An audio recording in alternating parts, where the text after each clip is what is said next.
Welcome, everybody. Thank you for signing up for this free webinar today. And is that in the next about an hour, we're going to discuss a few habits that are easy to implement um, in your daily lives. And those are geared towards giving you more energy and to enjoy pleasurable things. We call it the goodness of life or las cosas buenas de la vida. Which for us in Club Chocolate is like being with family, eating well, sleeping well, exercising, reading a good book, watching a movie, and of course eating chocolate. And you might think, so why is Club Chocolate inviting specialists and guests related to health? And the reason for that, there is an explanation. Obviously, the reason for that is because we think craft chocolate, or also called bean to bar, are a pleasure of life.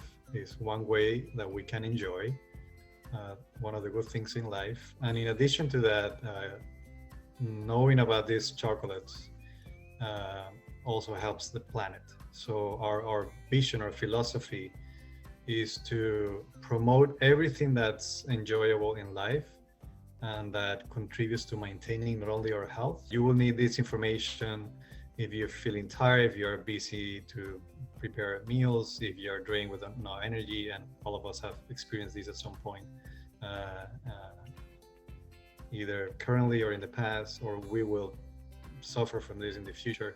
Low muscle tone, if you barely sleep, and if you're snacking from vending machines that usually have non-healthy snacks. Okay, so we believe that being healthy is one of the best ways to actually enjoy life. Hi, good evening. I'm Claudia Pareja. I'm a registered dietitian nutritionist. I'm also a certified diabetes care and education specialist. I studied at FIU. I used to work with Dr. Martinez. That's how I know him. So I'm very happy that I'm here. And one of the things that I really enjoy, believe it or not, is chocolate, dark chocolate. So that's pretty much me. Or how can we tell our audience today and how to include more real food, fruits and vegetables in the daily diet? Yes, you are right. This is something in my daily practice. This is a question that I have all the time. Some people, for example, say it is very difficult to include. I don't have time. I have to do too much work in order to cook something. And in reality, it's not like that. It could be easy. For example, one of the things that I tend to recommend, and that's why I put some examples here. For breakfast, let's say, you can just either have a fruit or you can have some chopped fruit. For example, watermelon, melon, you can have a banana, you can have an apple. So just something simple. If you don't want that, you can, for example, have a smoothie, let's say. Okay, a smoothie, if you want some, you can add also some vegetables. You don't have to be, let's say, chopping up the fruit. You can have frozen fruit, that works also. And you can also add some vegetables there. Another way to add some vegetables for the person that eat, let's say, oatmeal or yogurt, you can add some fruit there. And then I will explain how many servings a day we should be consuming. And so you can have some fruit to your cereal, oatmeal, or yogurt. Let's say also, I would say if you enjoy juice, a lot of people tend to drink orange juice, apple juice, cranberry juice. Those type of juices they have a lot of sugar, so it's not the healthiest thing to do. So you can make your own juice. You're adding one serving of fruit, so you can either make your own juice, pineapple juice, melon, watermelon, the fruits that you enjoy, and you can also add some vegetables there, so you can have your fruit and vegetable juice. And for breakfast also, that is something that I tend to recommend all the time. If many people eat eggs in the morning, why don't add some vegetables there? You can add some spinach, you can add some onions, you can also add, let's say, bell peppers, mushrooms. So if you add some vegetables there, you are also adding a serving size of vegetables in the morning. Good, Claudia. Let me just to interject, Mm-hmm. because you made, I think, two very good points. One is just adding veggies or fruits to things that you already do, and then you mentioned also something about the juice. So if you're gonna consume a juice, well, better if you make it yourself, which is not that difficult with those newer blenders that we have available now, or preferable actually eat the fruit as opposed to drinking the juice. Okay, is that more or less what you were trying to say? Yes. Yes, Mm-hmm. excellent. So and then you had some also snacks, lunch and dinner Yeah. suggestion or examples. Mm-hmm. So, for example, mid-morning, mid-evening, you can have a snack. Just take a fruit on the go. So, if you're gonna go somewhere and you know that you're gonna eat late, instead of snacking in a vending machine, for example, or buying something in the gas station that is very high in calories, not very healthy, you can always get a fruit with you. You can also have some veggies handy. Let's say, for example, some baby carrots, some celery sticks. So those would be good snacks. And for example, fruits are very, very easy to have it on the go. Excellent. And then go ahead with lunch and dinner. What are your Yeah, tips? I have also some examples. Then I will explain what a serving size is. We're supposed to have 5 a day. So then I will explain after I give these examples. So lunch, you can have your salad. Many people think, okay, the only way that I can have my vegetables is just a salad. Not necessarily. Yeah, you can have your salad for sure. You can add some fruit there. Also, you can, if you have sandwich, many people here in the United States, they eat sandwiches at lunchtime because they don't have time to do something else, which is okay. But try to add some vegetables there. You can have some spinach, you can have some tomato, onions, anything that you like, even mushrooms. So those are gonna also help, and that's also a serving size of vegetables that you can add with your sandwich at lunchtime. You mentioned the sandwich, and I was thinking about adding avocado to that sandwich, for example. Yeah, that's And that's and something. lately and lately I'm using broccoli sprouts. So that's another thing you can add to a sandwich. Yeah, avocado is actually great. It has fiber, it has healthy fats, and it's gonna fill you up. So it's a great idea to add some avocado to the sandwich. If you don't have time to chop up vegetables, or what you can do is you can make maybe homemade vegetable soup. You can freeze some, you can take some portions, and you can have your vegetables there. And also, lunchtime, for example, you can have a fruit as a dessert instead of, okay, you know what, I really want a dessert, so I'm going to get a fruit cocktail, for example, that it has a lot of sugars, or I'm going to have a chocolate or ice cream or any other thing. So you can have a fruit. Any fruit that you like would be a good addition to your meal. And last but not least, dinner.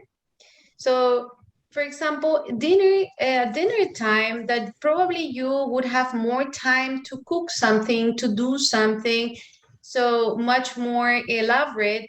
So, for example, one thing that you can do a stir fry with a lot of vegetables there. So you can have broccoli there, you can have baby carrots, you can have anything, pretty much mushrooms, anything that you would like. So you can do a stir fry with vegetables. You can have either a salad or a fruit at dinner time also. If you are not in the mood to cook that much because you're tired, you can have some steamed vegetables. Frozen vegetables also work. So many people think that because they are frozen, they're not healthy. They are healthy. So you can use them, and it's easy. You can steam them, for example, or you can microwave them, and it's gonna be ready in 3 minutes. So you can have your vegetables there. um, if you're in the mood also of be cooking, you can either make a soup, a stew, beans. You can make some spaghetti sauce or other sauces with vegetables. So, and also you can add a fruit as a dessert at dinner time. I do have a question for you, Claudia. Is it important the timing of when we eat the fruits or vegetables? And what do I mean by this? Is it good or better to eat the fruits or vegetables before, let's say, the chicken or the bread or the fats? Does it matter? Is it better if we eat them alone or we eat them along with other things? Is that what do you think? Well, actually, that's a great question. And yes, one of the things is, for example, if you are trying to lose weight, let's say, that's most people try to do that, right? If you try to Mhm. lose weight, what you can do, that's something I tell my patients every day. Eat your vegetables or salad first. Why? Because they have fiber. So that's going to fill, vegetables or salad is going to fill you up. So if you eat a big portion, a big salad, let's say, of vegetables, a big salad or a lot of vegetables, so then what you're going to eat after is going to be just a small portion. So that's important. So another thing is also, I also recommend to my patients with diabetes, when you eat vegetables or salad first and then you eat the rest, your sugars are going to go up, yes, but it's not going to affect your sugars as much. So it is important to eat a lot of vegetables or salad first. Fiber, what it does is reduce the absorption of sugars in the body, meaning that instead of going very fast in a short period of time, they're going to go slowly, so it's not going to go all the way up. So it is important, yes. Some people don't like to eat first the salad. They want to eat everything together, which is fine.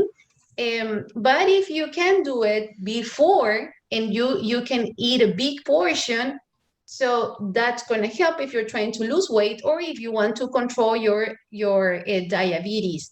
If you have, for example, diabetes, I would recommend to eat fruit as a snack mid-morning, mid-evening, but not, for example, before you go to bed, because then your sugars are gonna go, they're gonna rise in the morning and you will see a huge difference. So fruits with diabetes, mid-morning, mid-evening. If you don't have diabetes, you can have your fruit as a snack. You mentioned briefly the serving. So how many servings we should consume in a day? Can you just finish with that and we move to Andres? Yes. So the recommendation is 5 servings a day. Here in the US, people eat less than 2 servings of fruit and vegetables a day.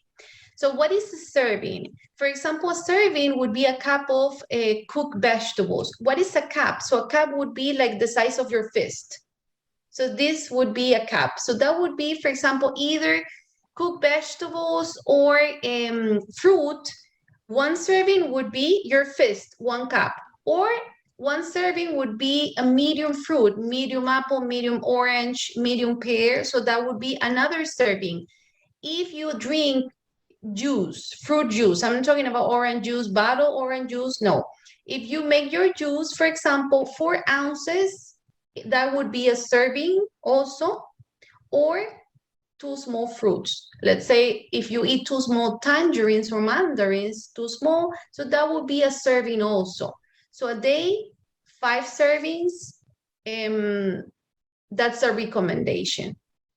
My name's Andres Prichel, and I'm an exercise physiologist from the University of Miami, where I'm now halfway through a master's degree in applied physiology and nutrition, and I have a passion for human performance and longevity.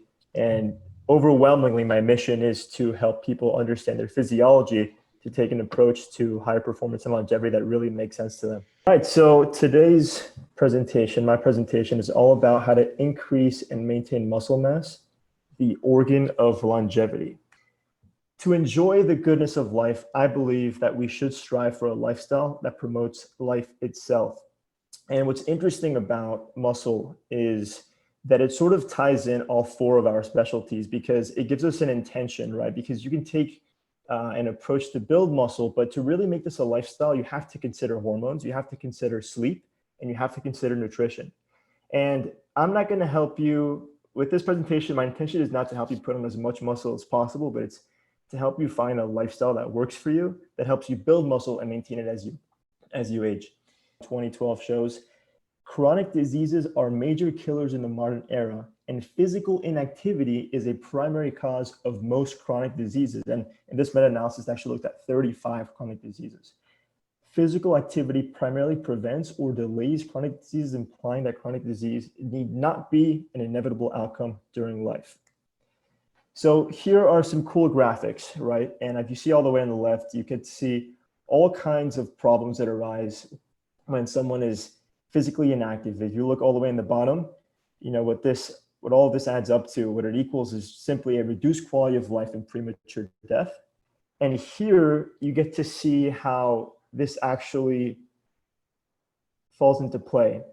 Now, all the way on the right, we have actually a graph where you see bone mineral density and age, right? And if you can tell, the individuals with the best body composition, the most muscle on their body, doing the most weight-bearing exercise, were actually able to prevent osteoporosis by several years, and they were able to keep their bone mineral density high as a result. So here are the underlying mechanisms. So how does physical inactivity actually drive chronic disease and lifespan? So if you look at this graphic, you get to see how physical inactivity actually primes and accelerates each and every one of these mechanisms that you see here. So you see, for example, there's a fuel overload in the liver that occurs. There's an increase in glucose output by the liver. And then when you pair that with inactivity, you see insulin resistance and an increase in insulin production that then drives a number of chronic diseases like heart and cardiovascular disease, obesity, cancer and heart disease, diabetes, and hypertension. So how should we train then to fight disease, achieve higher performance, and live longer? Well, the priority should be building muscle and increasing our VO2 max, right? So if you see here on these graphs, for example, VO2 max, put simply, is a measure of your maximum oxygen consumption during aerobic activity. So literally how much oxygen you can consume when you do high levels of activity. And that number, that variable, essentially VO2 max, is the most highly correlated measure with overall longevity. And so here is a very simple graph on the right, where it just shows how fitness affects the relative risk of all-cause mortality. And again, this is based on a meta-analysis. So it's a study of hundreds of studies that found this relationship, and it averaged it out. And obviously, you know, more fit individuals have a significantly lower relative risk of all-cause mortality. To make this a priority, no matter what your age is, no matter how strong you already are or how strong you want to get, muscle naturally declines with age. If you see these 4 pictures here, this is a cross-sectional area, a picture of the cross-sectional area of muscle. And as you can see, with age, this dark matter here starts to decrease, right? And as you can see, the fat mass, which is in the white, increases. So this is a very natural process that occurs with aging. It's called sarcopenia. It's a natural loss of muscle that occurs with age. And this has to do with a decrease in the anabolic response. Again, that growth priming response that occurs. Something important, you know, the question that we get on a daily basis as physicians, as you probably too, is, you know, why, you know, I'm doing exactly the same things and now I don't lose weight, or I'm gaining weight even though I'm even eating less. And one of the main reasons, or one of the main explanations for that, is what Andres just described, is losing your muscle mass.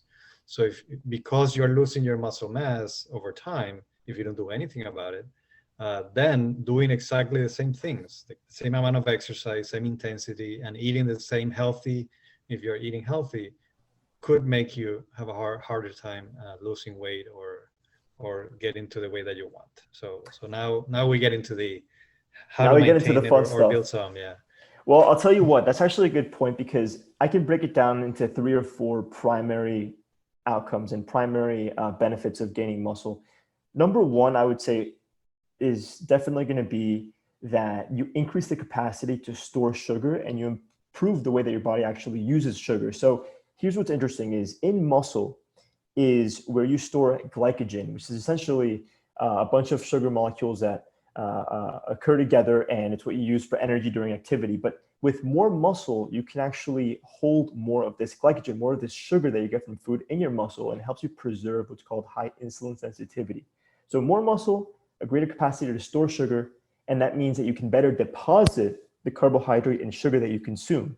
So that helps you maintain stable blood glucose and helps you prevent things like diabetes, for example, and a number of other chronic diseases. The second thing is that muscle, of all the tissues in the human body, is the most metabolically active. So muscle is very densely packed with mitochondria, where you produce energy in cells. And when you have a lot of muscle, you actually burn a lot of calories at rest. Okay, so more muscle means that you're burning more calories at rest, and that helps you achieve and then maintain your goal weight and your goal body composition. So if you see this picture of me here, right, believe it or not, I don't have to work very hard to maintain my body composition now because the muscle sort of supports itself, essentially. What happens is you start to see an increase in what are called type 2 fast twitch fibers, which is a very fancy way of saying muscle that you build when you work harder and work faster. And these burn a lot of calories at rest. They help you maintain high insulin sensitivity. And the next thing is that of all the different kinds of muscle fiber in muscle itself, these are the fibers that best promote longevity from the perspective of helping you maintain your strength for activities of daily living. And as we get older, these are the activities that tend to get very, very compromised. And this is what puts us, in a position where maybe we need to consider some approach to slow our deathbeds. Essentially, is like I said earlier, there's a difference between our lifespan and our active lifespan. The reason why we're spending so much money on a chronic disease in the U.S. is because people are living longer, but they're living longer in a hospital setting. And so we don't want to compromise activities of daily living that are what we are going to primarily do once we get older, right? We're not going to be in the gym our whole lives. So anyway, this slide is essentially, it details how to build muscle very efficiently, very effectively. And I break it down into hypertrophy, strength, and power. All of these different recommendations, all of these 3 points, each and every one is going to help you build muscle. But for example, hypertrophy is the most efficient way to build muscle volume. Strength is strength. I mean, you can build muscle by doing strength training, but it's more than anything going to help you improve what's called neuromuscular strength. So your ability to engage different muscle fibers. And then power is basically your strength, but how quickly you can do those movements, those strength movements. And so if you guys are watching this right now on video and you can take a screenshot of this would be great because it's going to help you approach your training in the gym in a way that really facilitates, supports very, very efficient, gaining of muscle mass. I think everyone should always start out with something more of like a hypertrophy approach. So it's really focusing on building the muscle fibers themselves to get all these benefits. But it's actually also the simplest of these to do because power training, there's a very high risk of injury. That's with more highly trained individuals. It's something that maybe you should shoot for and that you can include from time to time.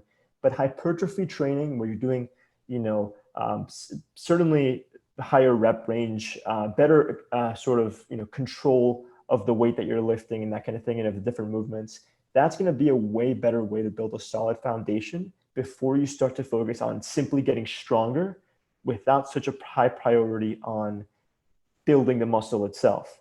But again, for aging, everyone should approach their training with some kind of emphasis on hypertrophy, definitely.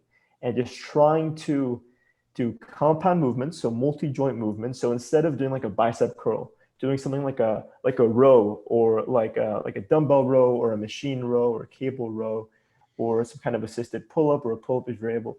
But essentially movements that require the use of several muscles at a time and several joints at a time, because it does a lot more for you in a shorter period of time.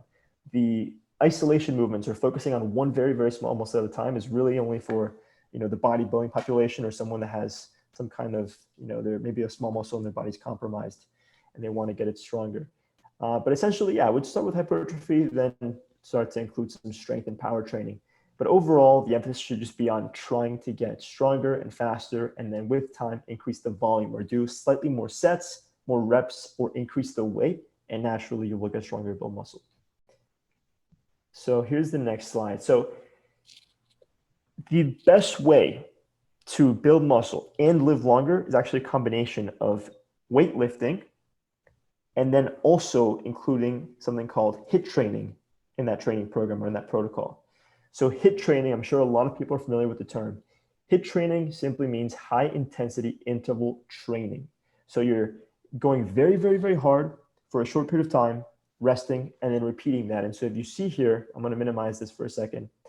If you see here, this is what a standard protocol looks like. So you can see the exercise intensity goes up to about 80 or 90%, and then you spend about a minute resting between the set, and you drop down to about 30% of your heart rate. So if you look at it in terms of heart rate, there's another graph here that's very, very similar.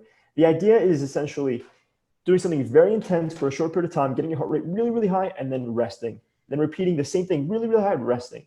And this you don't have to use weights for HIIT training. You can just do any kind of movement that uses a lot of body parts at a time. For example, doing something like a squat jump or burpees or sprinting.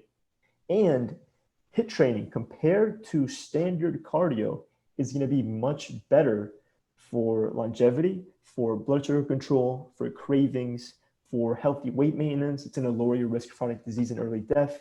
It's going to help you reduce your fat uptake and storage. It's going to lower your abdominal obesity, improve your glucose uptake, lower your risk of disease, and maintain the structural integrity of skeletal muscle and improve aerobic capacity. So it's definitely going to be superior to the standard cardio protocols. And another benefit is you can do it in a much shorter period of time. So in general, everyone should manage to get maybe 2 fitness sessions every week, maybe include a HIIT training session in there.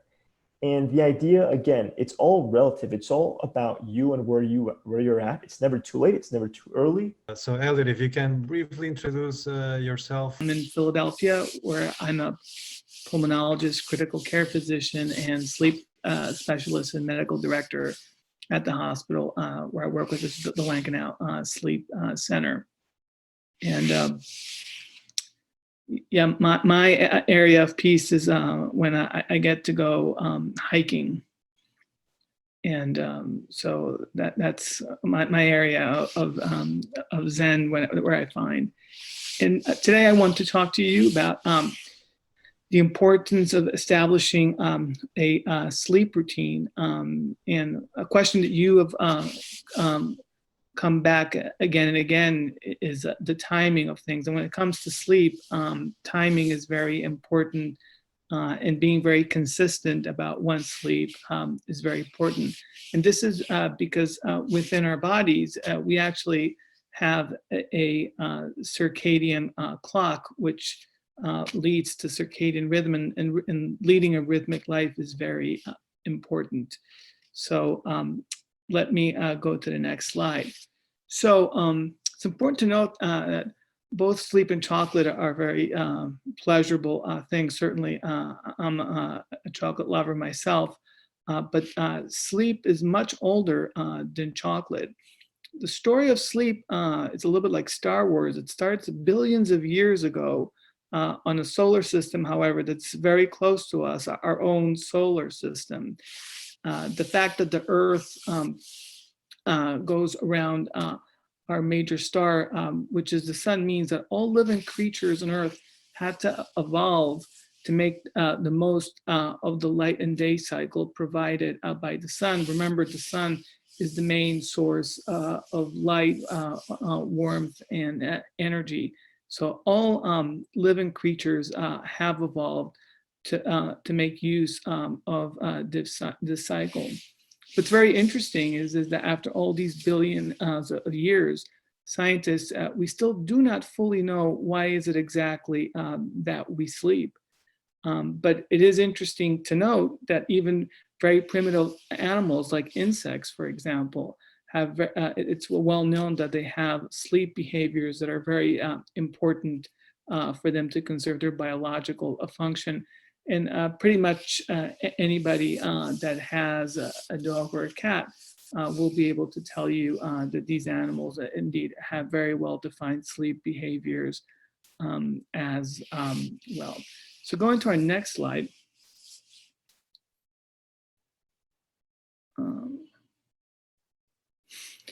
So I wanted to put an electrical EEG slide, but I chose to use perhaps art as a representation of reality. So if we take a picture of what an awake brain looks like, it's more like a Jason Pollock work of art. It's thousands upon thousands of neurons firing at different levels. It's a very busy area, lots of electrical activity going on. By contrast, the brain, when it's asleep, it's more like a Piet Mondrian kind of very defined cycles of neurons turning on and off, and you see much slower waves. This type of sleep is called non-REM or non-REM sleep. And within non-REM sleep, a well-known phase of sleep is called deep sleep. Again, when the neurons exhibit this type of very calm behavior. About 25% of our sleep is actually spent on a different type of sleep called rapid eye movement sleep, or REM sleep, which is, if we were to wake anybody up from the sleep, has the highest propensity for people to remember a dream, which is why this type of sleep is also called dream sleep. And during this type of sleep, interestingly enough, the brain also looks fairly active. Okay, if we can go to our next slide. There are two main mechanisms that regulate sleep. One's called a homeostatic mechanism, which we could basically define as the pressure to sleep. And if you go to the left, you can see that where it says here homeostatic, on the bottom of that slide, it's 7 in the morning. You can see a picture of my 7-year-old, awake, bright and awake. He's just woken up from his sleep period. And then throughout the night, you can see this line going up. There's something in the brain. It's not exactly clear. We don't exactly know what it is. Perhaps it's a substance, perhaps it's a change on how neurons talk to each other, but there's a sleep pressure that builds up throughout the day. And you can see at 23, which is about 11 o'clock at night, our brain is ready to go to sleep. And then that pressure is kind of discharged and we're ready to start the next day. You can think about sleep pressure a little bit like a rubber band. Imagine throughout the day, you're stretching that rubber band, stretching, creating that sleep pressure. And then when you're able to sleep, you release that pressure. And then for the next day, again, you start stretching out that rubber band. For any person who's ever pulled an all-nighter, you know that you kind of stretch that rubber band even further, which is why after pulling an all-nighter, you may go into a much deeper sleep because your sleep pressure is much higher at that point. But there's also a very important mechanism that's independent of that sleep pressure, which is your circadian rhythm. And what that means is that within your brain, and there's a structure, it's your master kind of clock. And I promise you, there's the only big word I'm going to use today. It's called a suprachiasmatic nucleus. And that is your master circadian clock. And that basically tells your brain in the morning, it gives signals to wake up. And then in the evening, it gives your brain signals to go to sleep. If you go to the second white box here, there's like a little dip in the middle of the day. That actually the siesta period. Many people attribute this to this phenomenon occurs because of any food that we may eat or whatnot. But actually, the siesta happens because your circadian wakefulness signal at that point during the day are at their lowest point. And this is a phenomenon that's well conserved across many animal species as well. Let's go to the next slide. So the master conductor, as the Venezuelan that I am, I have to pay homage to Gustavo Dudamel. So that's the master clock regulator that exists in your brain. But the most interesting thing that many people don't know is that every single cell in your body pretty much has their own circadian clock. So by far, most cells have their own internal clock regulation. And basically, it's a group of proteins that kind of create themselves and then create their repressor in a cycle that, believe it or not, lasts about 24 hours, which is where the name circadian comes from circa, close, dian, day. And so all our body is like a big, big orchestra, all these clocks functioning, and then they're all under the direction of the master clock regulator, which again is located within your brain. Now, a clock has to be able to receive input from the outside.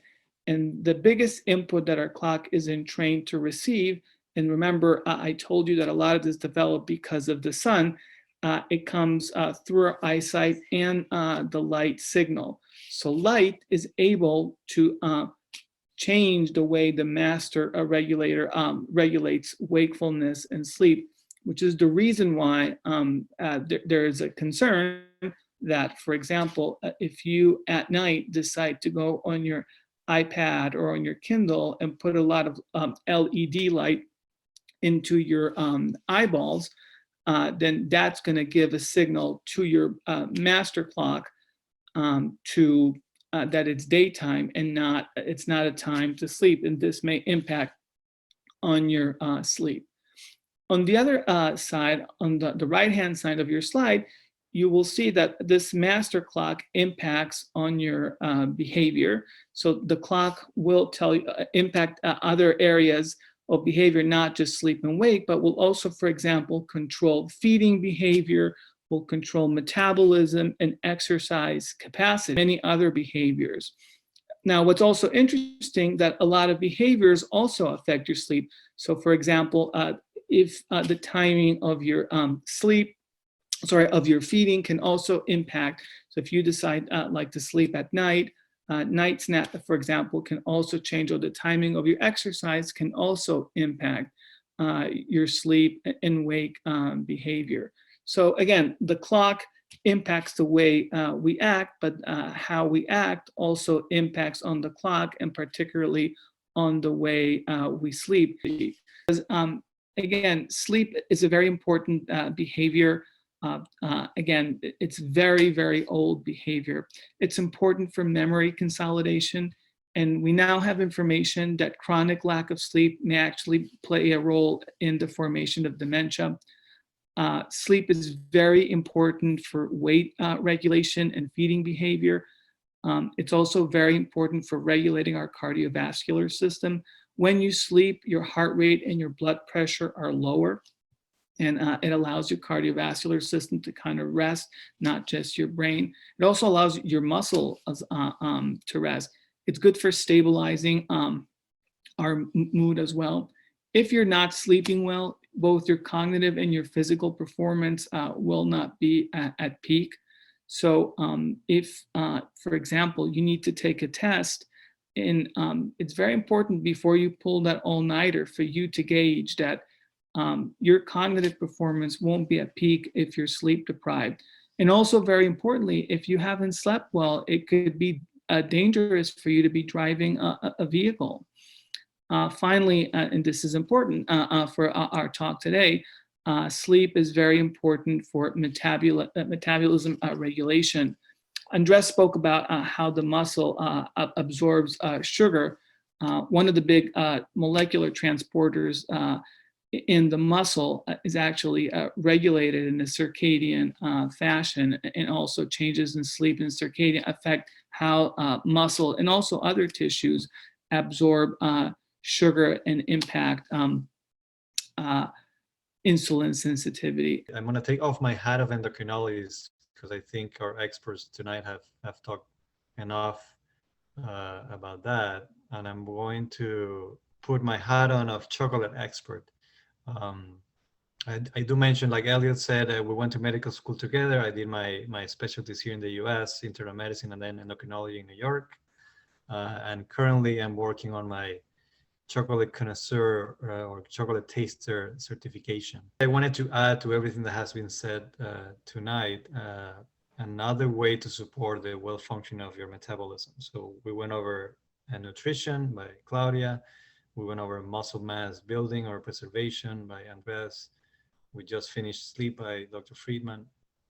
And then, I don't want to go over another a lengthy presentation about endocrinology, but give you a few tips on one thing that is very simple to implement, and that's part of our core mission at Club Chocolate and me as an individual, that you can start tonight or tomorrow. So cacao, believe it or not, is one of the most powerful anti-inflammatory compounds from plants that exist. Unfortunately, it has translated into a huge candy industry over the world, and we know chocolate now as basically a candy. So if you ask people on the street what if you like chocolate, they mostly would say yes. And if you ask some of us will say dark chocolate. But if you ask them about what's their favorite one, probably what you're gonna get is some kind of grocery store or fancy quote unquote fine chocolate store brand. Okay. So what I'm speaking about here is a little bit is beyond that, and it's there are different terms for it. There's craft chocolate is one term you will find, a small batch. Bean to bar is the most commonly used term within the world of real chocolate. Okay, so those are few terms that you might want to look at: craft chocolate, bean to bar, small batch chocolate. So if you do consume that, you're basically consuming the best you can get from cacao that's not cacao itself. Okay, and the reasons for that, there are a few. I'm going to give you three things or three reasons why consuming high amounts of cacao through high percentage chocolate, fine chocolates, like truly fine chocolates, or actually cacao itself, cacao beans, why it promotes health and metabolism. So the number one reason is that cacao is very high in serotonin. Hi everyone, and this time I want to address you to clarify some information. Like it is said out there, making mistakes is human, and I am a human being. I said that cacao is high in serotonin. The truth is, and I meant to say that cacao is high or rich in tryptophan, the amino acid key for the production of serotonin. The end outcome is the same. Consuming cacao and dark chocolate made with fine cacao will result in a high level of serotonin in your body, helping you feel happy. I noticed this information myself, and I want to personally clarify to all of you. Thank you again for your support, and looking forward to many more rich chocolate years. Bye. As you might know or you have heard, serotonin is the contentment, not necessarily happiness or pleasure, contentment hormone or neurotransmitter. So it produces this sensation of, I feel fine. It's not an ecstatic sensation of pleasure. It's just more a sensation of happiness and contentment. And that by itself, consuming more serotonin through chocolate or cacao will get you more energy, which as a result can help you achieve some of the sets and repetitions that Andres mentioned a few minutes ago. Okay, so that's one reason why I might support your metabolism, eating chocolate and cacao. The other reason is that cacao is very high in capsaicin, which is commonly present in spicy foods like chili peppers and things like that. Magnesium and theobromine. Theobromine is a compound, a chemical that is most commonly attributed to cacao and chocolate.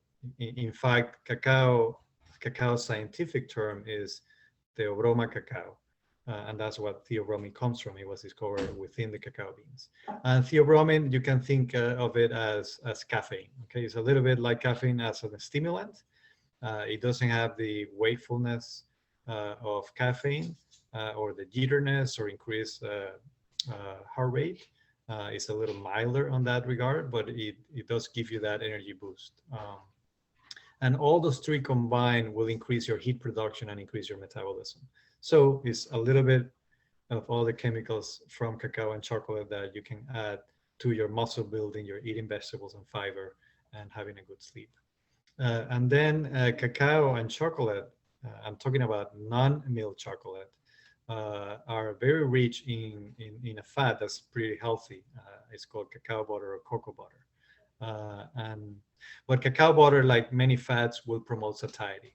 So those are three very good components of cacao and real chocolate that are a very good reason to start implementing starting tomorrow. One common question that I get is, so how much chocolate should I be eating a day, or how often should I be eating?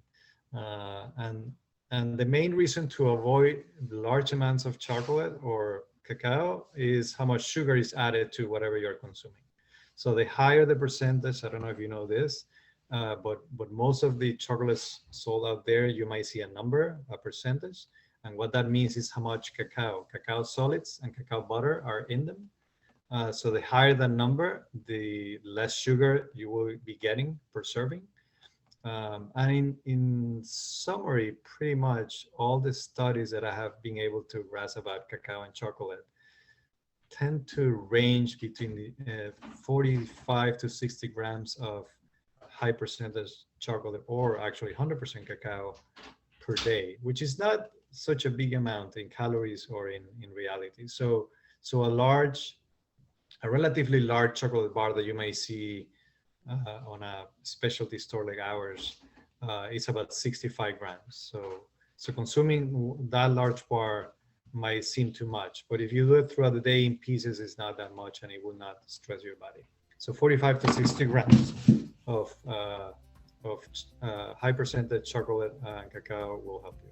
So to summarize what we spoke today, okay, you can include these simple habits into your routine starting tomorrow, so you can live a healthier, energetic, and enjoy life to the fullest. Eat more vegetables and fruits. Claudia spoke about 5 to 6 servings per day, and she went over details on how to implement that. Exercise often with a target of maintaining or increasing your muscle mass, like Andres very well explained to all of us.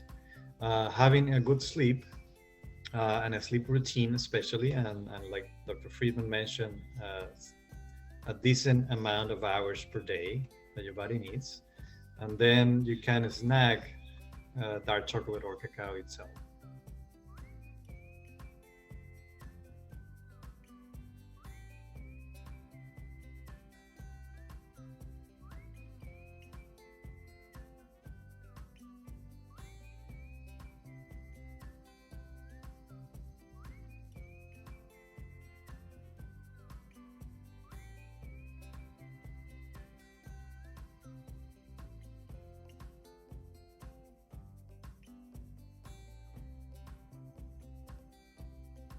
Thank you very much, everyone. Thank you, Andres, Elliot, Claudia, and everyone.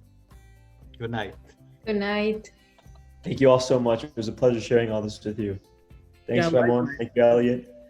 Thank you, Claudia. Thank you. Thank you. Keep in touch.